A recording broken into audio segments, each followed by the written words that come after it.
Hey,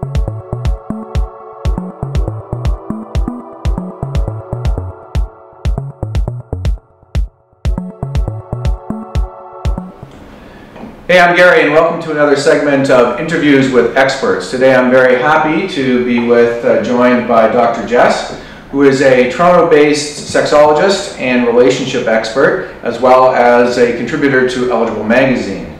Jessica, great to see you. Thanks for having me. So we tweeted out that I was going to be meeting with you again today, and I've got a question for you. Okay.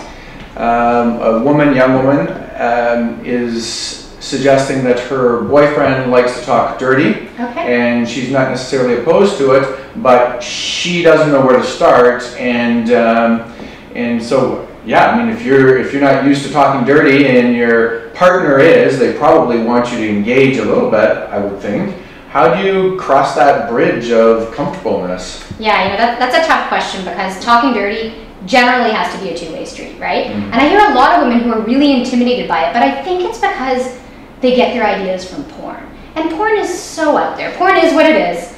It serves as entertainment. It can be titillating and get you right off, but it's not education, right? So they think they have to be so extreme and say the craziest, most sexy, erotic, hardcore things, when in fact, a little bit of dirty talk can start in different ways. So I usually kind of divide dirty talk into different categories. One really easy one is to use descriptive dirty talk, right? So I am taking off my shirt.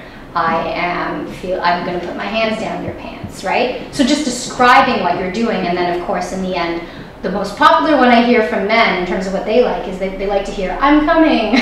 So just describing you sat back there.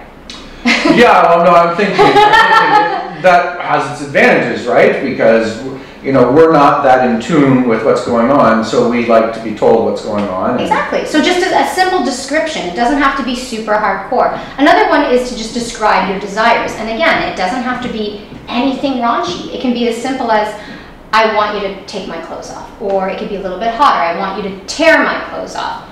Or I want you to hold me down. Or you can just talk about what you've been thinking about. Like, as broadly as, I've been thinking about you all day. Right, so it's just the talk to get started. And you have to use your own personality. So if you're kind of sweet and shy and like to play coy, speak that way. Don't feel you have to come on as an aggressor, whereas if you are really tough and you play that role in bed, then by all means, be very aggressive in your dirty talk. But do what's comfortable for you, because the more genuine it is, the hotter it's going to be for you and also for him. Right, so we have three types. I think we have the descriptive, then we have naming your desires, and the last one is... There are so many. One that women tend to start with is the romantic side. Right. Right? So, I only want you, or tell me I'm the only one for you. That's another one, the demanding one, where I tell you what I want to hear. That makes it easier for the person who's intimidated from the get-go, because she can just make demands of him. And I will say, like, kind of the rider to all this is that it's okay to joke around. It's okay to laugh. It's okay if you screw up sometimes and feel uncomfortable, because if you do use dirty talk and jest, at least you can test one another's boundaries. Right.